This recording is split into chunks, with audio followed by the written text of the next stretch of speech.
바로 모셔보죠. 김용남 의원님 모셨습니다. 안녕하십니까? 네, 반갑습니다. 네, 오늘 팬들이 안 나요. 박수 한번. 예, 팬들이 박수 치는 걸 까먹었어요. 예, 많이 계셨는데 까먹었습니다. 어제 이제 전승절 행사에서 네. 우원식 의장이 김정은 위원장 만나서 일단 인사 나눴다. 네. 이것만으로도 인사 나눴다고 하니까 좀 달라지나 이런 느낌도 좀 들고, 물론 획기적으로 바로 확 바뀔 수는 없겠지만은 네. 우원식 의장을 무시하지 않았다.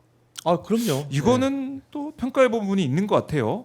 어떻습니까? 이 지금 정권도 바뀌고 이런 상황에서. 물론 김정은 위원장이 이제 10월에 경주에서 열리는 에이펙에 올 거냐? 네. 저는 가능성은 좀 낮아 보입니다. 일단은 네, 그 에이펙 부분은 회의까지 참석을 할까? 네. 그거는 모르겠습니다만 사실은 여러 가지 여건상 남북 관계에 있어서 어떤 기존과는 다른 모습을 보일 가능성이 매우 높아요. 네. 왜냐하면 일단 트럼프 대통령이 지금 궁극적인 아주 최고의 목표는 노벨 평화상을 받는 거예요. 그럼요. 그래서 피스메이커. 우크라이나 러시아 전쟁도 조기에 끝내려고 하는데 이게 안 돼요. 안 돼. 안 되잖아요. 잘. 안 돼 잘. 그러면 그 잘 안 되고 네. 지금 이스라엘 가자도 마음대로 안 되는 상황이고 그렇죠. 그리고 그 이스라엘은 참 미국 사회의 그 뒷모습인데 미국 맘대로 못하는 대표적인 나라 중에 하나가 이스라엘이라고 생각을 해요. 네. 그는 이제 다른 이유에서 어떤 국력의 차이보다는 다른 이유에서 그렇죠. 미국이 다른 나라는 뭐 두들겨 팰 수도 있고 뭐 맘대로 하지만 이스라엘만은 맘대로 못하기 때문에 거기도 지금 만만치가 않고 그러면 적어도 노벨 평화상을 받을 만한 어떤 근거는 만들어야 될 거 아니에요. 최소한. 네. 그럼 어디서 찾을 거냐? 이것도 잘 마음대로 안 돼. 저것도 잘 여의치가 않아. 그러면 이제 남북 관계의 변화에서 또 트럼프 대통령이 본인의 노벨 평화상의 근거를 예. 만들려고 할 수가 있는데 그러다 보니까 대외 여건상 변화 가능성이 큰 거죠. 여기서 우리가 잘 운영만 하면 남북 관계 어떤 근본적인 변화를 가져오면서 네. 뭐 누이 좋고 매부 좋은 관계. 트럼프 대통령이 그토록 원하는 노벨 평화상 받을 근거를 만들어 주면서 우리는 그걸 이용해서 남북 관계를 좀 더 잘 풀어갈 수 있는 네. 이런 상황이 만들어질 수 있겠죠. 근데 사실 어제 전승절 행사는 우원식 의장과 김정은 위원장의 만남보다도 네. 그 막루에 올라간 그야말로 스트롱맨들이 나눈 대화가 좀 알려졌잖아요. 그렇죠. 어. 스트롱맨 예. 대화. 푸틴은 야, 예. 앞으로 생명공학이 발전해서 안 죽는데 뭐 이런 얘기하고 그 관심이 거기에 예, 있나 봐요. 시진핑 주석은 야 150살까지는 산대 뭐 이런 이 오래 살고 싶은 마음. 그게 또 있나 봐요. 저 네. 막루에 올라간 예. 사람들은 그게 정말 최고의 관심사죠. 왜냐하면 얼마나 좋아요. 네. 그렇잖아요. 푸틴 대통령이 이제 먼저 그 얘기를 꺼낸 것 같은데 예. 그래요. 우리가 포브스 같은 데서 세계 부자 랭킹을 발표하잖아요. 네. 그러면 요새는 계속 그 테슬라를 창업한 일론 머스크가 세계 부자 랭킹 1위에 계속 오르는데 네. 사실은 뭐 그건 이제 공개된 이른바 공개된 회사의 지분 가치로 계산해서 그런 거고 네. 사실은 뭐 빈살만 왕세자가 더 부자다라는 얘기도 있고 아니다. 진짜 세계 1위 부자는 푸틴 대통령이다. 러시아에서 생산되는 천연가스, 뭐 원유 이거 사실상 다 자기 거다. 뭐 이런 얘기도 있고 네. 시진핑 주석은 뭐 알 수가 없죠. 알 수가 없죠. 정확하게 알 수가 없습니다만 네. 역대 그 중국의 최고 권력자 주변을 살펴보면 그 주변 사람도 되게 부자인 사람들 많잖아요. 그러니까 그래요. 그러다 보니까 그 저 막내에 올라가 관심은? 있는 사람들은 최고의 관심사가 아이고. 내가 죽지만 않으면 이거 계속 할 수 있는데 이 좋은 거. 그러다 보니까 뭐 예. 150살 얘기도 있고 아예 안 죽는다 뭐 얘기도 있는데 네. 근데 그런 대화가 이루어질 수 있는 근거가 있긴 있어요. 왜요? 요새 보면 생명공학 이런 것들이. 그러니까 영노화 연구를 많이 하잖아요. 네. 이거는 약간 정치 이슈하고는 벗어난 겁니다만 네. 노화의 종말이라는 책을 쓴 그 하버드 의대의 데이비드 싱클레어 교수라는 사람이 있어요. 이 사람은 노화의 감속, 그러니까 천천히 늙는 게 아니고 영노화가 가능하다. 이른바 회춘이 가능하다. 회춘. 거꾸로 돌릴 수 있다. 이거를 신체 나이를 네. 이런 주장을 하는 사람인데 뭐 이 사람 간단하게 소개하면 이제 텔로미어 길이가 늘어나면 젊어지는 거다. 그래서 텔로미어의 길이를 늘리기 위해서 자기는 뭐 이런 거를 지금도 복용한다. 그러면서 얼마 전에 그 인터뷰한 내용을 보니까 네. 2035년 앞으로 10년 남았잖아요. 2035년까지 먹는 약으로 노화를 약으로. 돌릴 수 있는 약의 개발이 가능하다, 나올 예. 거다, 뭐 이런 얘기도 하고. 재밌네요. 저 막내에 올라간 최고 예. 권력자들뿐만 아니라 힘 있고 돈 있는 사람들은 역시 본인의 장수가 최고의 관심사예요. 그러니까 예를 들어서 아직 저 푸틴, 시진핑 주석 이런 사람들은 70대잖아요. 근데 구글이 두 사람의 대학원생이 창업한 거잖아요. 두 사람 중에 창업자 중에 세르게이 브린이라는 네. 사람이 있는데 이 사람은 아직도 젊죠. 워낙 젊어서 성공해서. 근데 이 사람이 아낌없이 투자하는 곳이 있습니다. 어디입니까? 생명공학을 연구하는 연구소에 투자를 해요. 워낙 돈이 많으니까. 돈이 많은 사람은 네, 근데 누리기 아낌없이 위해서. 투자를 해요. 근데 그 투자한 연구소에서 연구 주제가 뭐냐면 아프리카 쪽에 사는 그 대머리 두더지 쥐 뭐 이런 게 있대요. 이제 아프리카 쪽에 살고 사는 있는 이제 쥐의 종류인데 예. 이 쥐가 보통 쥐의 10배를 살아요. 보통 쥐가 한 수명이 2, 3년 된다 그러면 이 네. 쥐는 30년을 살아요. 그리고 암이 안 걸려. 그렇게 오래 살면 이제 쥐치고는 10배를 사는데 보통 포유류 같은 경우에는 나이가 들면 나이가 많아지면 다 암이 네. 생기잖아요. 이 쥐는 암이 안 생겨요. 그리고 땅 속에 깊숙한 굴을 파고 사는데 산소가 거의 희박한 조건에서도 그렇게 오래 살아요. 오, 신기하네요. 그래서 그 인류 역사상 가장 오래 산 사람이 누군지 아세요? 모르겠어요. 이제 성경에 나오는 무드셀라예요. 거기가 800 몇십 년을 살아요.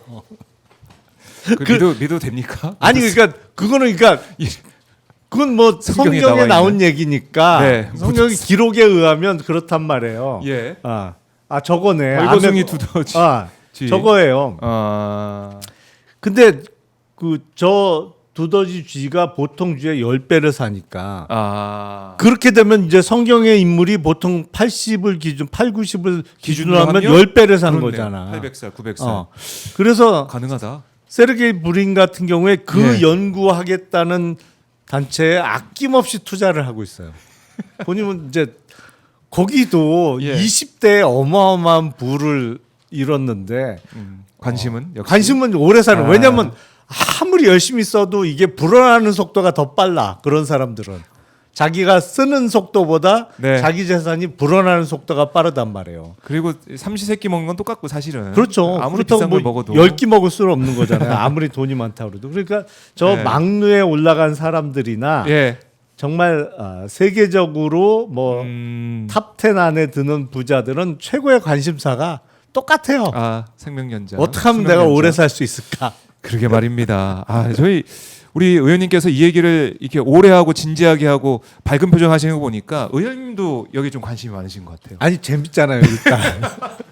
혹시 쓸 돈이 이렇게 많아가지고 이렇게 수명 연장을 해야 되는 생명 연장해야 되는 그런 거 아니에요? 아니 좀 오래 살아서 예. 많이 벌어야 되기 때문에 저는 관심 있어요. 각도가 약간 틀려요. 그러니까 그렇죠. 시간이 돈 벌 시간이 더 있어야 된다. 더 벌어야 되는데. 더 벌어야 된다. 조금 핀트는 좀 다르긴 하지만 어쨌든 이 노화 늦추는 거 영노화에 대해서 관심이 커지고 있고 이 사람들은 거기에 진심이다라는 거 진심이죠. 정리를 해보겠습니다. 저희가 우원식 의장과 김정은 위원장 만난 얘기하다가 여기까지만 왔는데 다시 현안으로 돌아와서 김건희 얘기를 해볼게요. 김건희 아니, 저 얘기 조금만 조금 더 더 하면 예, 안 알겠습니다. 될까요? 근데 좀 알겠어요. 저 모습이 사실은 예. 이제 저 옆에 인도네시아 대통령도 서 있고 뭐 이렇게 쭉 아. 서 있었잖아요. 인도네시아 대통령은 원래 저 행사 참석 못 한다고 했죠. 그 그래요? 인도네시아 내부적으로 지금 분규가 지금 크게 난리 일어나고 난리 났잖아요. 네. 그러니까 우리 연금, 식으로 국회의원 따지면 인도네시아 국회의원들이 이른바 주택 수당을 받았는데 그게 늦게 알려진 거죠. 수당이었군요. 그러니까 우리나라 돈으로 월 한 450만 원 정도 네. 된다고 하는데 그게 인도네시아의 국민 소득이 우리보다 훨씬 낮기 때문에 그러니까 우리로 따지면 보통 직장인들의 월급의 한 10배 정도를 이제 주택 수당으로 받기 시작한 거를 숨겼던 거예요. 난리 날만 하네. 그러다가 이제 최근에 알려지면서 네.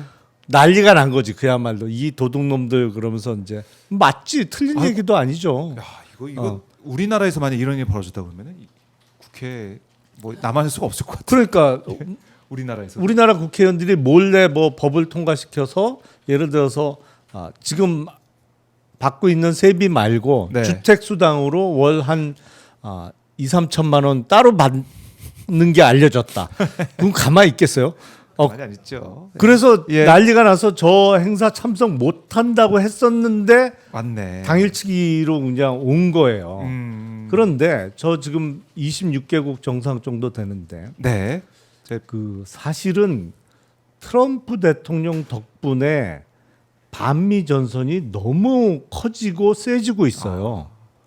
왜냐하면 역사적으로 계속 사이가 매우 안 좋았던 중국과 인도가 지금 밀착하고 있잖아요. 인도 지금 상호관세 50% 맞았잖아요. 그렇네요. 그러다 보니까 맨날 국경에서 진짜 일종의 중국과. 전투를 수시로 벌이던 인도와 중국이 지금 밀착하고 있단 말이에요. 거기다가 남미의 최대국인 네. 인구도 최대, 뭐 영토 크기도 최대인 브라질이 브라질. 지금 중국하고 붙고 있죠. 왜냐하면 브라질도 50% 맞았어요. 근데 브라질은 더 황당해요. 관세율 왜 50%냐? 네. 브라질의 전 대통령 보우소나로 대통령이 별명이 남미의 트럼프였는데 네. 거기 기소돼 갖고 지금 재판 받고 있다. 그러니까 트럼프 대통령이 야 내 동생 재판에 넘겨 네. 50%뭐 거의 이랬다는 게 가장 유력한 썰이잖아요. 그러다 보니 미국이 아무리 지금 세계 GDP에 좀 내려왔죠 요새는 25% 정도를 차지하다가 요새는 좀 20% 초반으로 떨어졌는데 아무리 강대국이고 세더라도 이게 싸움의 제일 일 원칙이 있는 거예요. 이 원칙. 전선을 넓히면 안 돼요. 그렇죠. 근데 전선이 지금 너무 넓어지고 있단 말이에요. 그러면서 중국을 중심으로 다 모이기 시작했단 말이에요. 왜냐하면 G2니까 미국 빼면 그다음 강대국은 그렇네요. 중국이고 아하. 인구도 많고 하다 보니까 아니 생각을 해보세요. 지금 중국과 최근에 아주 밀착하고 있는 중국, 인도, 브라질, 뭐 인도네시아 이런 나라들이 이런 몇몇 나라만 합쳐도 전 세계 인구의 절반이에요. 왜냐하면 중국, 인도만 합쳐도 30억이 훌쩍 넘잖아요. 그런데요. 그러니까 그런데요. 전 세계 인구 40억으로 아니 80억 중에 저 몇몇 나라만 합쳐도 절반이에요. 근데 저거 다 합치면 훨씬 넘고 그래서 제가 보기엔 네. 트럼프 대통령이 물론 재선에는 성공을 했고 이른바 미국의 강성 지지층을 계속 끌고 가고 있고 관세로 미국 국민들의 세금을 깎아주겠다. 그러니까 관세 수입으로 재정 수입의 상당 부분을 충당하면서 미국 국민들의 세금은 깎아줄게. 네. 이거로 이제 인기를 유지하는 비결 중에 하나입니다만 저게 미국 전체적으로 보면 과연 현명한 짓인가? 전혀 아닌 것 같아요. 근데 제가 보기엔 반미 전선의 확대 속도나 폭이 너무 빠릅니다. 이건 미국 외교적으로는 대단한 위기라고 생각하고 네. 뭐 미국이 알아서 하는 건데 우리나라가 그럼 어떻게 할 거냐? 저는 그게 신중하게 뭐 방금 외교 관련해서 음. 깊은 얘기를 나누셨습니다만 네. 우리나라는 그럼 어떻게 할 거냐? 고민해야 될 지점이라고 생각해요. 정말 외교를 잘해야 되는 때네요. 네. 윤석열 때 워낙 또 망쳐놓은 게 있기 때문에 또 복구를 해서 또 이 시대에 어떻게 대응할 거냐 이 과제입니다. 그래서 유엔에 또 가니까 이재명 대통령 네. 거기서 또 연설을 통해서 이 북한과의 관계도 그렇지만은 중국과 러시아의 관계를 또 어떻게 또 만들어갈 것이냐 이거 좀 봐야겠습니다. 자 외교의 계절이기 때문에 외교 얘기도 많이 좀 해보고 우리도 이 두더지쥐 이거 저 주목해서 이 뉴스를 좀 보겠습니다. 네. 뭐가 또 발견이 될지 지켜보죠. 현안은 들어오면 김건희 얘기를 좀 해보고 가겠습니다. 김건희 지금 보니까 어지럼증을 호소하다가 쓰러졌다는 이 보도가 나왔어요. 장기 부전 뭐 가능성이 있어서 혈액 검사도 했다. 이거 어떻게 봐야 됩니까? 설마 쇼일까라는 생각하시는 분도 있고 아니 이거 계획했던 대로 쓰러지는구나 이렇게 하시는 분도 있고. 물론 그 개인 건강에 관한 네. 그 예민한 개인 정보이기 때문에 외부에 공개되는 일은 없겠습니다만 혈액 검사를 해보면 의료진이 얼마든지 판단할 수 있죠. 사실은 장기 부전 정도가 걱정될 정도면 네. 혈액 안에 염증 수치나 이런 게 대단히 높아야 돼요. 그렇기 때문에 그거는 뭐 수치로 나오는 거니까 네. 검사해 보면 검사해보면 객관적인 나오고. 상황을 알 수 있겠죠. 네. 그러니까 이게 구치소에서 검사를 해보고 외래 진료가 필요하다 보면 외래 진료도 받고 뭐 이렇게 그렇죠. 되는데 그러다가 또 이제 입원하거나 이렇게 될 수 있을 것 같기도 하고 물론 이제 수치가 나와야 되니까 그렇죠. 그렇죠. 네. 그게 결국에 지금 그 부부가 구치소나 교도소 밖으로 앞으로 나올 수 있는 유일한 가능성은 건강 문제예요. 건강 문제. 그거 외에는 뭐 앞으로 글쎄 뭐 그 밖에 생활을 하기는 어렵죠. 밖에 생활하기가 어렵다. 그러다 보니까 계속 그 부부가 계속 건강 문제를 얘기를 하고 있는 거죠. 윤석열도 뭐 실명 가능성이 있다. 네. 뭐 별 얘기를 다 하고 있는데 근데 교도관 여러 명이 그렇게 달라붙어도 다 뿌리치고 뭐 할 정도면 엄청 건강한 거 아니에요? 아니 보통 윤석열이? 건강한 사람 한 사람이 그거 되냐고 심으로 안 되지. 안 되죠. 네. 교도관들 몇 명이나 달라붙었는데 그러니까요. 그거를 물리치고 의자에서 그러니까 이것도 의자에서 떨어졌다고 이 했던 것처럼 그 윤석열 쪽 변호인 얘기했는데 알고 보니까 자기가 내려왔다는 거 아닙니까?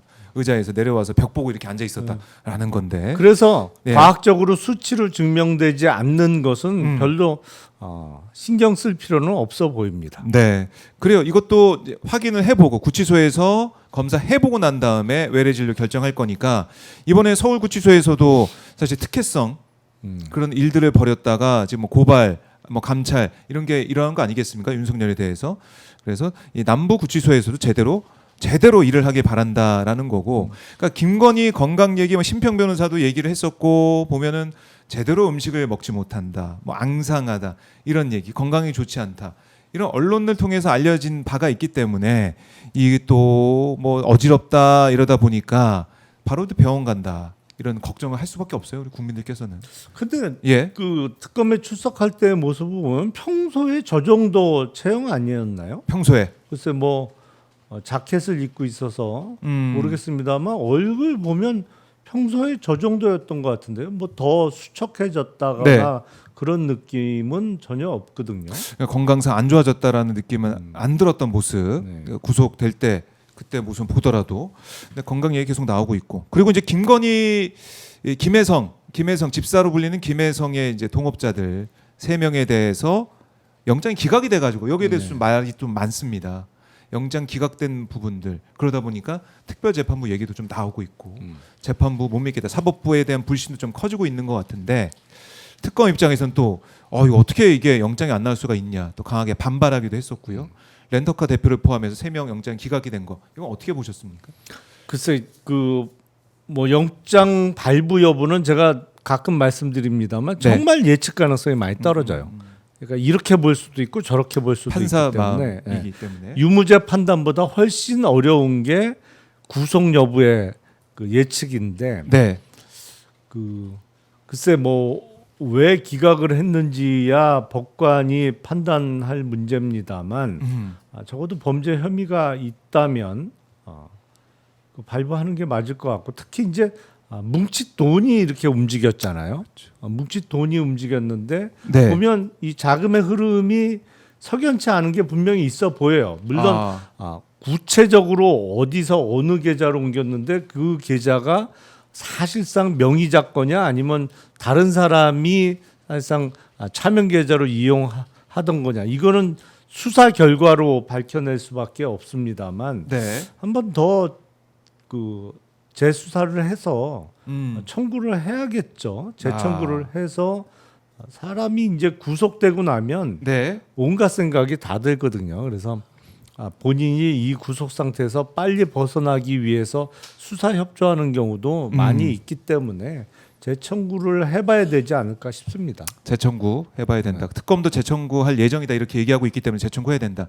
그러니까 한덕수도 그렇고 지금 이 사람들도 그렇고 영장이 기각되고 있는 게 계속 보이기 때문에 이 뭐 사법부 믿을 수 없다. 이건 불신은 커질 수밖에 없을 것 같아요. 국민들이 볼 때는 영장이 기각되는 것 자체가 불안하다는 거죠 또. 근데 저는 개인적으로는 예.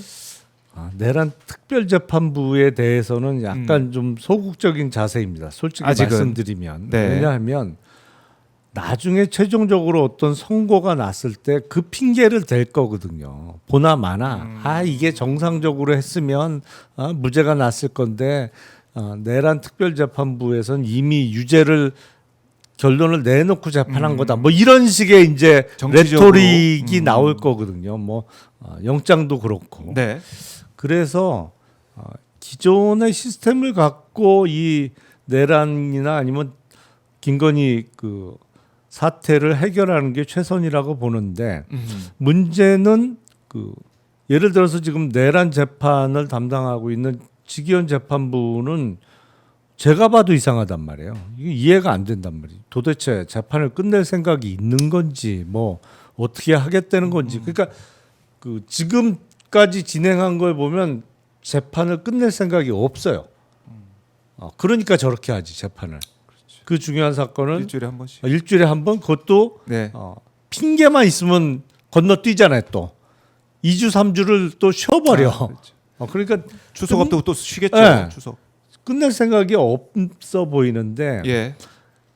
만약에 특별법을 만들어서 재판부를 구성을 한다라고 하면 법안이 구체적으로 나와봐야 되겠습니다만 그렇다고 법안에다가 특별재판부를 구성하는 판사는 판사 누구, 네. 판사 B, 판사 뭐 C 이렇게 정할 수는 없을 거잖아요. 그러면 결국에 어떤 방법이 있느냐?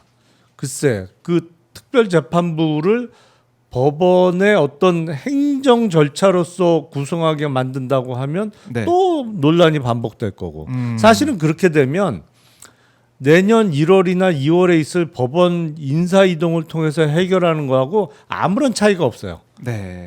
통상적인 법원의 인사 행정의 절차로 특별재판부를 구성하게 된다고 하면 그러면 생각해 볼 수 있는 게 재판부를 구성하는 방법. 예를 들어서 뭐 전국 법관 대표 회의에서 뭐 한 사람 내지는 두 사람 뭐 이런 식으로 구성을 하는 것도 생각해 볼 수 있는데 그것도 또 논란이 생길 거려. 그래서 강론으로 들어가 보면 이게 절대로 쉬운 문제가 아닙니다. 더 세밀하게 논의도 필요해 보이고 논의 과정도 있어야 된다라는 건데 지기현 재판부는 그냥 두고 볼 수 없는 거 아니겠습니까?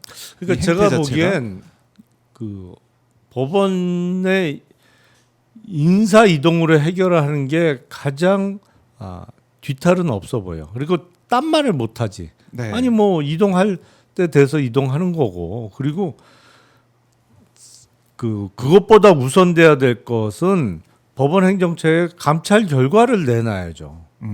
그거 아직까지 안 나오고 있네요. 아직도 안 나오고 있잖아요. 그래서 주기현. 접대를 받았다는 건지 안 받았다는 건지 뭐 지금 일부에 의하면 적어도 확인된 금액이 대략 650만 원 정도 된다라는 이야기가 있으니까 정말 그게 맞다면 네. 재판 일선에서 적어도 그럼요. 빼는 게 맞죠. 네. 그렇게 접대 받아가면서 재판하는 사람들 아니 물론 직위원 판사 말고 더 있을 수 있어요. 하지만 적어도 걸린 사람을 그냥 놔둘 수는 없는 거잖아요. 그러니까 그거는 일선 재판부에서 빼는 게 맞죠. 네. 뭐 어떤 징계 절차에 돌입한다든지 적어도 그 절차가 진행되는 과정에서라도 이른바 영구법관이나 이렇게 재판 실무에서 빼는 게 맞는 거지. 근데 법원 행정처에서 이거를 안 하고 있단 말이에요. 그러니까 제가 보기엔 법사위에서 우선적으로 논의하는 거는 법원 행정처장을 불러다가 이거 왜 결과 안 내놓냐. 그리고 뭐 지금까지 밝혀진 게 뭐냐. 네. 룸사롱 간 거 맞냐. 거기서 아하. 뭐 술을 먹었냐. 그리고 너희 감찰 제대로 한 거 맞냐. 그리고 사실은 법원은 거의 유일하게 국회도 약간 그런 성격이 있는데 그 감사원 감사 대상에서 사실상 제외되어 있는 국가기관이거든요. 그건 이제 사법부의 독립이라는 명분 하에 네. 감사원 감사를 사실상 전혀 받지 않는 그 부처가 법원인데 네. 저는 그게 맞나 싶은 생각도 들어요. 그게 왜냐하면 검찰에서 검사에 관한 어떤 수사를 할 때 늘 얘기 나오는 게 제19 감싸기다. 뭐 이런 비판들을 많이 했었잖아요. 네. 그러면 법원은 어떠냐? 음. 법원이 그러면 이른바 언터처블 같은 존재인데 적어도 이런 비위와 관련해서 법원 내부에서만 감찰이 허용되고 외부 기관은 전혀 들여다볼 수 없는 게 맞냐? 그게 어떤 재판 결과에 개입하려는 의도가 없다면 적어도 감찰 진행이나 어떤 그 결과의 검토, 스크리닝 정도는 판사가 아닌 다른 사람이 할 수 있는 거 아닌가라는 생각이 듭니다. 네. 그래요. 이제 우선순위를 따져보면서 직위원 재판장 이 문제부터 빨리 풀어 나가야 된다라는 거 한번 저희가 보도록 하고요. 지금 보면 아까 뭐 저희가 언급했지만 윤석열 같은 경우는 CCTV 또 바디캠에 교도관 바디캠에 찍힌 모습도 지금 전해지고 있습니다. 그리고 막 19초 정도로 그 영상으로 보이는 그게 또 퍼져가지고 보시는 국민들도 계신데 어떻게 들으셨습니까? 이런 윤석열의 CCTV 바디캠에 나타난 그 모습들. 저는 이 논쟁을 촉발시킨 거는 윤석열 피고인의 변호인들이잖아요. 엉뚱한 주장을 하면서 그러니까 뭐 거기서 가혹행위 당했다, 뭐 인권 침해 당했다, 뭐 네. 거기서 온갖 얘기를 하기 시작하면서 그래? 그러면 진짜 확인해 보자라고 하면서 이제 동영상 얘기가 불거진 거란 말이에요. 그렇죠. 제가 보기엔 윤석열 피고인의 변호인단이 공개 사과해야 됩니다. 아 변호인단이 공개 사과해야 사실이 된다. 아닌 얘기를 했다면 동영상 본 사람들의 이야기는 전혀 다르잖아요. 그 변호인들의 주장과는. 네. 그러면 변호인들도 들어와. 니네 이거 봐. 동영상 이렇잖아. 네. 그 본인들이 허위 사실을 주장한 게 확인된다면 공개 사과해야죠. 그리고 다짐을 받아야 돼요. 앞으로 그런 엉뚱한 주장 안 하겠다는. 아니면 저는 변호인단에 대해서 저는 그때 체포영장 집행에 참여했던 교도관이나 특검 측 인사들의 명예훼손 부분을 수사해야 될 필요도 있다라고 생각을 해요. 엉뚱한 얘기에서 허위 사실을 주장을 해갖고 그 사람들의 명예를 훼손한 거잖아요. 거기서 교도관들이나 아니면 특검 측에서 가혹행위를 안 했는데 엉뚱한 주장하고 뭐 세세한 얘기까지 마치 사실인 것처럼 얘기를 했으니까 제가 보기엔 허위 사실 적시 명예훼손죄 성립 가능성이 매우 높거든요. 그래서 공개 사과하고 앞으로 엉뚱한 얘기 하지 않겠다는 다짐 안 하면 이거는 법적으로 문제 삼아서 형사적인 절차를 진행해야 된다라고 저는 생각합니다. 책임을 물어야 된다. 안 그러면은 계속 이런 허위 사실을 얘기하고 여론전을 할 수 있는 그런 또 빌미를 주기 때문에 이거는 꼭 물어야 된다. 그게 조선 시대에 그 처벌했던 혹세 무민죄예요. 그런 게. 혹세 무민죄. 세상을 어지럽히고 백성을 속이는 흡세 무민죄예요. 그렇네요. 전형적인. 예, 알겠습니다. 특검이 아마 대응 방안을 생각을 하고 있을 것 같고 특검 얘기가 나왔으니까 어제 이제 국회에서 있었던 일, 국민의힘 의원들이 원내대표실 압수수색에 대해서 강하게 저항을 하면서 농성을 벌이고 있더라고요. 화면이나 영상 뭐 이제 사진 보셨을 것 같아요. 보시고 어떤 생각이 좀 들었습니까? 그 언제나 항상 국회에 대한 압수수색이나 수사 진행은 그 수사를 받는 쪽에 항상 반발해 왔죠. 그렇죠. 그 항상 반발해 왔고 반발할 수 있었던 것도 그만큼 국회가 뭐 이 당이든 저 당이든 힘이 있기 때문에 가능했던 것인데 네. 이게 반발할 거리가 구분이 돼야 된다. 좀. 예. 아, 좀 이건 아니다. 왜냐하면 예. 이게 지금 이루어지고 있는 수사가 다른 수사도 아니고 뭐 어떤 개인 비리 차원이나 뭐 이런 게 아니고 내란과 관련한 수사잖아요. 그렇죠. 그리고 충분히 의심받을 만한 상황을 만들었어요.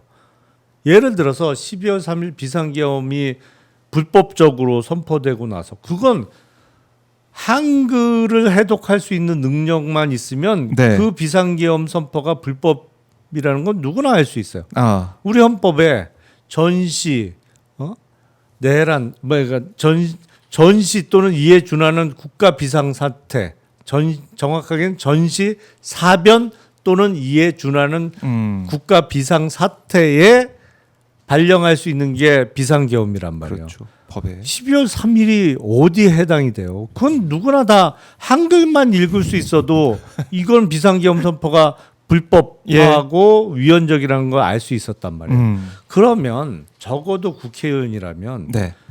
뭐 물리적으로 먼 지방에 있었다든지 아니면 뭐 감기약 먹고 9시부터 자서 몰랐던 사람 빼고는 그날 밤에 국회에 왔었어야지. 그렇죠. 와서 네. 비상계엄 해제 결의에 참여를 했다고 하면 국민의힘이 지금 저런 처지는 안 됐을 겁니다. 아하. 할 말이 있는 거지 본인들도. 그런데 전혀 아니었단 말이에요. 전혀 아니었고. 할 말이 없어요. 어허. 그러면 수사받고 압수수색 받아도 말하지 말아야 되는 게 맞죠. 그게 순리고 그게 상식인데 지금 보면 야당 탄압 정치 보복 압수수색 중단하라 이런 피켓을 들고 규탄대회도 어제 하고 이렇게 대표실 앞에 앉아 있습니다.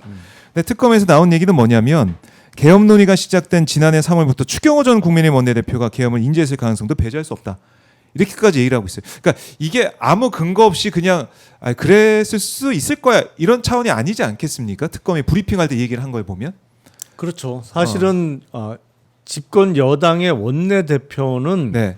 대통령실과 긴밀하게 연락을 주고받을 수밖에 없습니다. 왜냐하면 당정협의나 뭐 어떤 정책 결정과 관련해서 그게 네. 결국엔 법안으로 나타나야 되기 때문에 그 원내 다른 당과의 교섭을 책임지고 있고 네. 원내의 모든 사무를 총괄하는 원내대표하고 정책 결정의 최종적인 기관이라고 볼 수 있는 대통령실하고는 밀접하게 연락을 주고받을 수밖에 없어요. 그러니까 집권 여당의 원내대표는 사실은 대통령실의 뭐 대통령 비서실장이라든지 수석급하고 하루 평균 뭐 얼마나 많은 전화 통화가 이루어지는지는 그건 뭐 역대 여당 원내대표가 다 똑같았어요. 그러다 보니까 사실은 대통령과 만날 기회도 자주 있는 것도 사실입니다.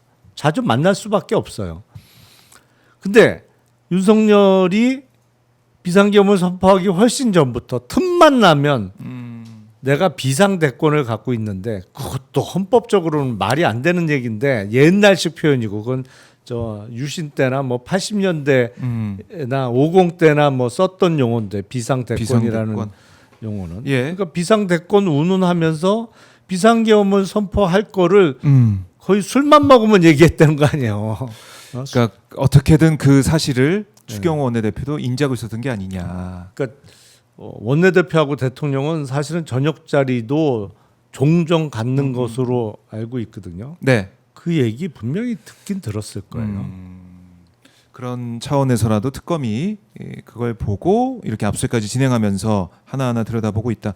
그러니까 추경호 원내대표가 내란의 밤 때 표결을 뭐 방해다, 그러니까 당사가라고 했다.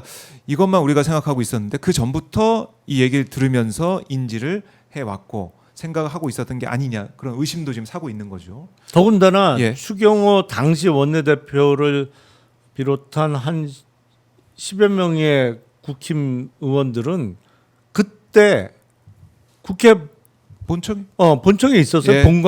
본관에서 원내대표실에 같이 있었던 의원들. 네, 원내대표실이 국회 본관 안에 있잖아요. 네. 거기 있었어요. 거기 있으면서도 해제 결의에 참석을 안 했단 말이에요. 그리고 이제 조지현 의원 같은 경우는 김용현 전 장관과 내란하는 날 그날 통화를 또 했다 그러고. 그러니까 조지현 의원 같은 경우는 대통령실에 있으면서 어떻게 보면은 대통령실 사람이라는 얘기도 우리가 많이 했었으니까 뭔가 또 연결고리가 조지현 의원을 통해서 있었던 게 아니냐 특검이 또 보고 수사를 또 하고 있는 거죠. 국민의힘 이거 뭐 큰일 난 거 아닙니까 이 정도면? 아니 큰일은 당연히 12월 3일 날 이미 난 거죠. 그러니까 9달 가까이 사실은 네. 너무 편하게 있었던 거지. 편하게 있었고 수사도 제대로 안 됐었고 네. 그러고 있다가 이제 본격적인 수사가 진행되고 있다. 그리고 뭐 이제 국민의힘 큰일 났다라고 하면서 또 국민의힘 안에 보면 의원들 중에 보면 나경원 의원이 또 주목을 많이 받고 있더라고요. 초선은 가만히 있으라라는 그 발언 보시면서 어떻습니까? 아니 근데 예. 초선은 가만히 있어야 대상이 가만히 있어야 할 그 대상으로 찝은 게 예. 박은정 의원이라는 얘기도 있고 이성윤 의원이라는 얘기도 있고 그런데요. 누굴 보고 상대로 그런 얘기를 한 거예요? 그 대상자가 누구예요? 이 썰이 약간 갈리던데요. 네, 뭐 두 사람을 이렇게 보면서 했는데 어떻게 보면 뭐 박은정 의원 같다는 저는 생각이 좀 들었는데, 근데 초선 의원들이 다 지금 뭐 분개를 하고 있죠. 민주당 초선 의원 70명은 윤리 이제 제소한다라고 얘기하고 있고, 국민의힘 내부에서도 부적절한 발언이었다는 얘기가 또 나오고 있습니다. 그러니까 그 박은정 의원하고 예. 나경원 의원은 구원이 깊어요. 구원이 깊다. 구원이 깊잖아요. 그러니까 박은정 의원이 검사할 때 서울 서부지검에 검사를 할 때 네. 그때 이른바 나경원 의원의 남편이죠. 김재호 부장판사가 그때 서부지법에 근무를 했는데 이른바 기소 청탁을 했다라는 폭로를 했고 네. 그로 인해서 나경원 의원이 그때 수사도 뭐 여러 차례 받았어요. 아하. 그 사건과 관련해서. 근데 결국에 뭐 기소가 되거나 그러지는 않았는데 네. 그러다 보니까 이게 한두 해 된 사이가 아니에요. 구원이 있어서. 구원이 아주 깊어요. 예. 그래서 뭐 법사위 간사로 갈 때 예. 다들 추나 대전 뭐 추미애 법사위원장과 나경원 국민의힘 법사위 간사 뭐 6선 5선 뭐 이야기만 했습니다만 그 법사위에 박은정 의원도 있는데 그 생각을 좀 했었거든요. 그래서 근데 만약에 예. 그게 가만히 있어라고 한 사람이 박은정 의원이라면 그건 네. 오랜 그 악연으로 인한 어떤 감정의 폭발적인 성격이 좀 있는 것 같고 그럴 수도 있겠네요. 지금 의원님 말씀 들어보니까 딱 만약에 찍어서. 이성윤 의원을 상대로 그 얘기를 했다고 하면 저는 아무리 그래도 뭐 국회가 선수 위주의 네. 이른바 시니어리티가 강한 기관인 건 맞습니다만 우리 사회에서는 또 국회의원 선수 기준보다 네. 망고불멸의 원칙이 있어요 또 나이가 벼슬이잖아요. 근데 이성윤 의원이 예. 나경원 의원보다 나이가 살짝 많아요. 예. 그렇다면 부적절한 거지. 이게 지금 자기보다 나이 많은 사람을 상대로 반말로 초선은 가만히 있어 그랬다고 만약에 하면 그 대상자가 이성윤 의원이라면 그런 측면에서는 예. 매우 부적절합니다. 부적절하다.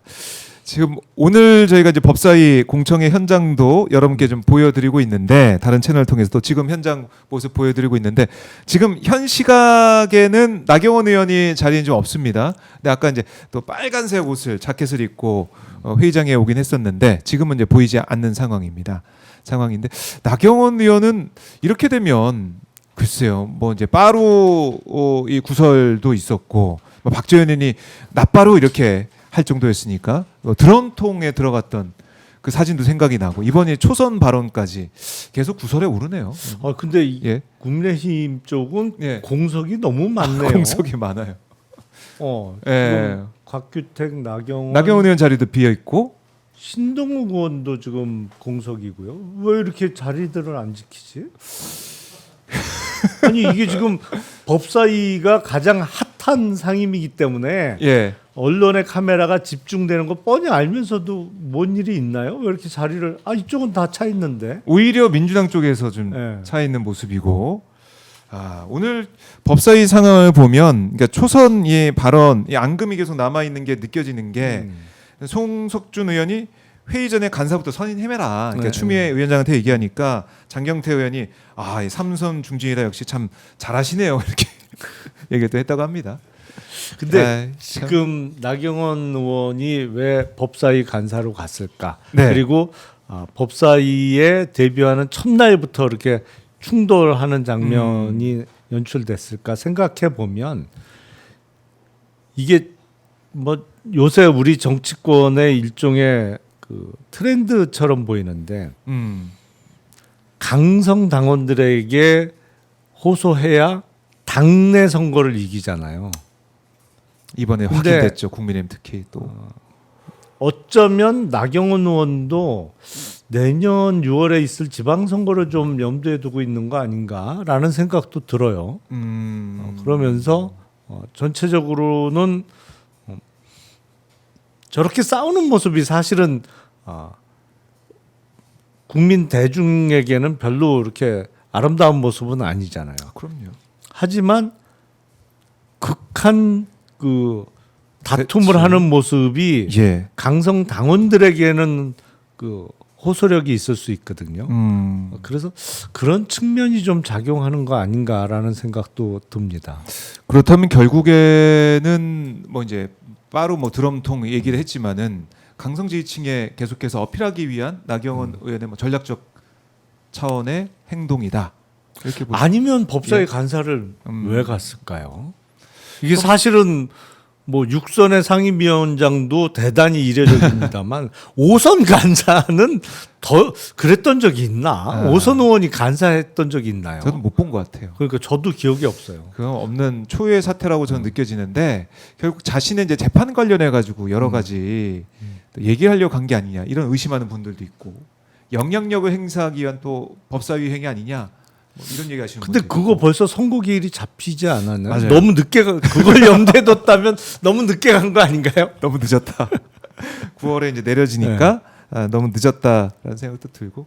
그러니까 이 여야의 모습, 그러니까 한복과 상복으로 우리가 또 극명하게 현장에서 사진으로 보기도 했지만은 너무 다르다. 민주당과 국민의힘은 그러니까요. 지금 상황 자체가 너무 다르고 국민의힘 상복 입은 모습 보면서 다들 그러잖아요. 이거 국민의힘 장례식을 미리 그러니까 우리가 뭐 생전 장례식 뭐 이런 것도 있듯이 생전에 장례식 먼저 하는 게 아니냐 이런 얘기도 있고 어떤 생각하셨어요? 근데 대부분 자기 자신에 대한 사전 장례식, 예. 이제는 생전 장례식을 치르고 나면 다들 그동안 삶에 대해서 반성과 뭐 후회를 하면서 다들 착해진다 그러던데.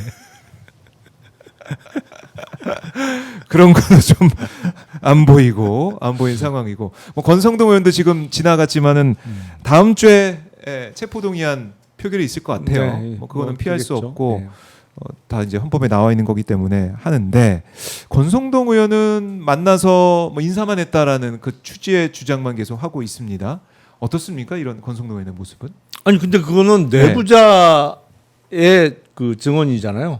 받았다. 쇼핑백 받아 나왔다. 그러니까 2022년 2월과 3월에 네. 한학자 총재에게 큰절하고 쇼핑백을 받아갔다는 거는 통일교 당시 내부자의 진술이잖아요. 네. 그러니까 뭐 정치인들이야 끝까지 안 받았다고 하겠죠. 알겠지만 그런 진술을 통해서 그렇죠. 근데 너무 증거가 많다. 제가 보기엔 이 정도 증거를 불법적인 어떤 자금과 관련된 사건에서 이 정도 증거 나오기가 쉽지 않거든요. 네. 그렇기 때문에 이 증거는 예. 빠져나가기 어려울 것이다. 이 증거 때문에. 저 정도면 범죄 혐의의 소명은 충분히 이루어진 거 아닌가라는 생각이 듭니다. 네, 범죄 소명 이루어졌다. 아니 그리고 권성동 의원이 제가 알기로는 60년생이에요. 60년. 예. 이제 올해부터 지하철 공짜로 타는 나이잖아요. 네. 그렇단 말이에요. 그러니까 본인 스스로가 지하철 공짜로 타는 정도의 연세인데 그 연세에 누구한테 큰절하기 쉽지 않죠. 아 물론 연배는 한학자 총재가 위죠. 아, 위죠. 하지만 아니 옛날 같으면 사실 경로당 회원대도 아무런 이상한 점이 없는 정도의 예. 연배인데 아. 뭐 누가 누구한테 큰절을 해요. 큰절은 보통 예. 나이 아주 젊은 사람이 어르신을 만났을 때 큰절하는 거지. 아니면 아주 고맙거나. 후자일 것 같다는 생각이 계속 들고 있습니다. 한학자 총재는 43년생이네요. 1943년생인데. 아니 물론 뭐 한 17살 차이 나지만 예. 아이고 뭐 같이 늙어가는 그럼요. 뭐 그러면은 절하기 어려운데. 정말 65세나 뭐 80대 초반이나 뭔 그렇게 큰 차이가 난다고. 그렇네요. 그러니까 절하기 어려운 나이인데 무슨 일이 있었느냐 이거는 꼭 따져먹고 밝혀질 것이다. 근거부기도 밝혀지겠죠. 이게 이배용의 근거부기. 그게 뭐 언뜻 듣기에는 이배용도 그거 누구한테 받아서 준 거 아니야 이런 얘기도 있고 아니면은 그게 한 마리가 아니라 여러 마리가 있었을 것이다. 아니 그러니까 근거북이 한 마리는 좀 이상하지 않아요? 그렇죠. 네. 좀 없어 보이기도. 네. 아니, 여러 개. 적어도 쌍은 돼야지. 쌍. 네. 아 그렇죠. 윤석열 부부한테 아니 준다고 그리고 했으면은. 보통 아니 그거하고 똑같아요. 어떤 원앙새 이렇게 원앙, 이런 예. 거를 누구한테 선물하는데 한 마리만 줘. 아 쌍으로 주죠. 원앙부. 그런 경우는 없잖아요. 원앙새도 쌍으로 주지 다. 금거북이도 보통 보면 예. 적어도 쌍 내지는 뭐 5개 내지는 10개 세트로 이루어지는 게 대부분인 것 같던데요. 그리고 이제 거북이 등장하는 뭐 모르겠습니다. 십장생으로 또 해가지고 여러 가지가 또 있었던 게 아니라 이런 얘기하시는 분도 있고. 그러니까 한 마리는 좀 이상하다. 뭐라고 해도 어디에 갖다 붙여도 뭔가 한 마리는 좀 이상하다. 아 거기 이제 거북이 말고 십장생에 등장하는 예. 동물들이 다 있었을 동물들이 거다. 있고 뭐 세트로 뭔가 돼 있었는데 그거를 뭐 하나씩 나눠준 게 아니냐 이런 얘기도 좀 나오고 있고 뭐 별의별 억측 뭐 이런 게 좀 나오고 있는 것 같아요. 네 모르겠습니다. 저는 추측을 할 뿐입니다. 근데 예. 이게 지금 거의 인사에 있어서 맨입으로는 안 했던 거가 이제 드러나고 있잖아요. 네. 총리 비서실장도 그렇고 그렇죠. 국가교육위원회 위원장도 그렇고 이제 뭔가 다 오고 갔어요. 그러니까 맨입으로 이루어지는 인사는 거의 없었던 거 아닌가라는 생각이 들 정도인데 그렇죠. 이거 제대로 파보면 진짜 사실은 총리 비서실장이나 국가교육위원회보다 훨씬 중요하고 이른바 세속적으로 실속 있는 자리들이 정말 많은데 대통령이 할 수 있는 자리가 또 많고. 워낙 많죠. 그렇죠. 근데 그런 자리 그러면 그냥 해줬을까? 라는 생각도 드는 거죠. 그래서 뭐 컨테이너 얘기도 나오고 뭐 그러던데. 그러니까. 그 정말 다른데 더 어마어마한 게 숨겨져 있을 수도 있다. 아니 그리고 예. 사실은 어떤 실물을 받아서 보관하는 거는 한계가 있어요. 그게 부피도 차지하지만 예. 관리도 어렵잖아. 음. 역시 큰 돈은 큰 금액은 네. 이 전산으로 관리되는 거에 의존할 수밖에 없거든요. 그렇죠. 네. 근데 실물이 이게 왔다 갔다 하는 것보다 특히 국내 계좌에 뭐 누구한테 계좌를 빌리든 그거를 큰 금액이 왔다 갔다 하면 일단 FIU에서 걸린단 말이에요. 네. 큰 금액이 아무리 계좌 명의는 남의 명의의 계좌를 쓰더라도 큰 금액이 이유 없이 왔다 갔다 하면 FIU에서 당장 걸려요. 그렇기 때문에 그러면 생각할 수 있는 방법이 뭐가 있을까?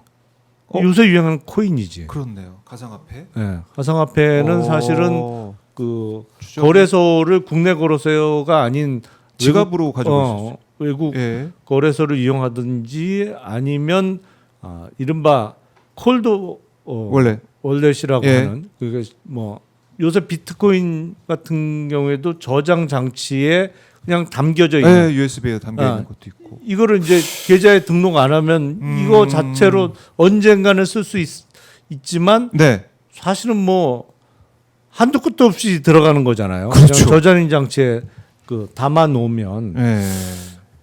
그래서 계속 그 전부터 그 코인 얘기가 나왔었나? 뭐 이게 지금 아직 확인된 거는 전혀 없습니다만 네. 그 권성동 윤한홍 의원이 작년 11월에 캄보디아를 같이 갔다 왔어요. 캄보디아를. 네, 캄보디아 하필 또 하필 캄보디아. 캄보디아를 그 이제 통일교 ODA 예산과 네. 관련해서 갑자기 뭐 7억 불, 15억 불, 30억 불도 팍팍팍 늘었고 네. 통일교가 또 거기 예.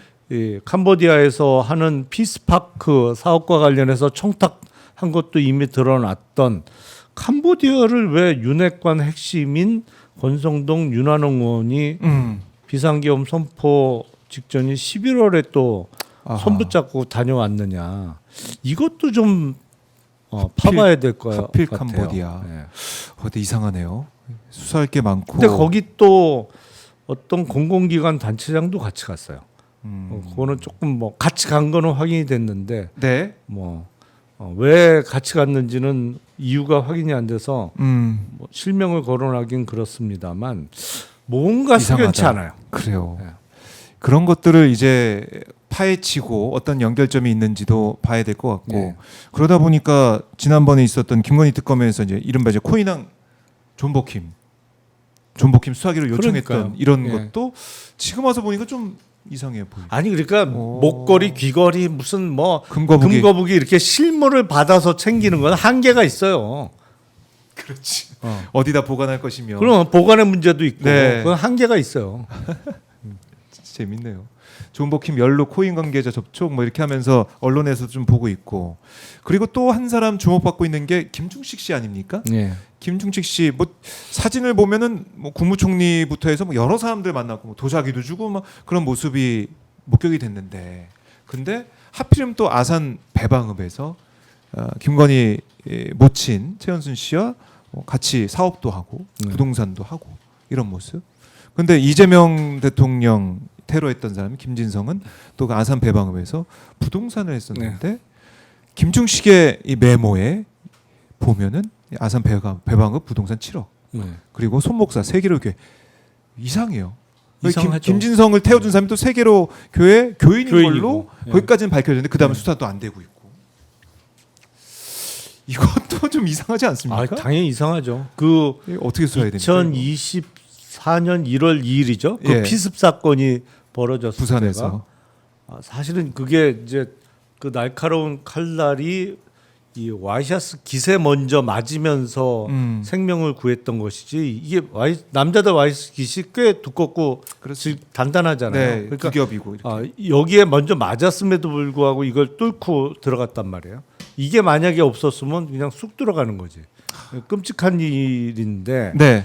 그 이후에 벌어진 일이 더 이상하단 말이죠. 이 사건 현장인데 그 피나 이런 거를 물로 씻어버려 경찰이? 그건 있을 수가 없어요. 그거는. 당장 진짜 사건 벌어지고 바로 쓰신 거잖아요. 그러니까요. 하루가 지난 것도 아니고. 아니 그건 수사의 ABC예요. 사건 현장 보존하는 거는. 그러니까 수사해 보셨으니까 네. 아시잖아요. 그건 상식적으로 말이 안 되는 일이 벌어진 거예요. 네. 그리고 그 테러범의 수사 결과도 그냥 단독범이다. 무슨 뭐 불만을 갖고 있던 사람의 단독범이다. 너무 간단하기도 하고 수사를 뭘 한 거야. 이미 찌른 거는 여러 사람들이 다 봤고, 그러니까 국민이 아는 거 외에 아무것도 나온 게 없어. 수사 결과가 뭘 한 거야 도대체. 이런 생각이 드는 수사 결과 발표였기 때문에 네. 이거 다시 한번 수사해 볼 필요가 분명히 있다. 그리고 더군다나 지금 김충식의 메모까지 나왔으면 그 메모가 그냥 기재가 되지는 않았을 거잖아요. 그러니까요. 이거 김충식 뭐 양평 문제 때문에 압수수색은 당했다고 하지만 이 사안 이재명 대통령 테러 관련해서도 조사가 꼭 있어야 되고 그리고 국정원에서 아시겠지만 김상민 전 검사 국정원 특보로 있으면서 써낸 걸 보면 이거 테러 아니다. 테러가 아니라 뭐 카터칼로 한 거 미수다. 뭐 이런 식으로 써놓은 거 아니겠습니까? 그건 사실관계와도 다르죠. 다르죠. 분명히 커터칼이 아니었는데. 아니었죠. 18cm짜리 그리고 일부러 정말 저게 좀 화면 보여드리고 있지만은 커터칼과 저 칼이 네. 비교가 됩니까? 그러니까 이런 거 왜 축소를 시키려고 하고 아무것도 아닌 것처럼 넘어가려고 했는지 이것도 밝혀야 되고 뭔가 뒤에 수면 아래 있었던 큰 그림 또 인물들이 있는 게 아닌지 조사를 해봐야 된다. 커터칼로는 그렇게 심껏 찌를 수가 없어요. 그럼. 베일 수는 있지. 하지만 이렇게 찌르는 건 커터칼은 부러지기 때문에 다 아시겠습니다만 쉽게 부러지기 때문에 절대 그렇게 세게 찌를 수 없어요. 네, 없습니다. 네, 이것도 조사를 해 가야 된다. 알겠습니다. 오늘 이렇게 김용남 의원과 함께 현안들 하나하나 분석을 해봤는데요. 끝으로 못다한 말씀 있으시면 뭐 근거 보기 몇 마리 가지고 있다 이런 말씀 하셔도 되고 못한 말씀 있으면 한마디 듣고 마무리하겠습니다.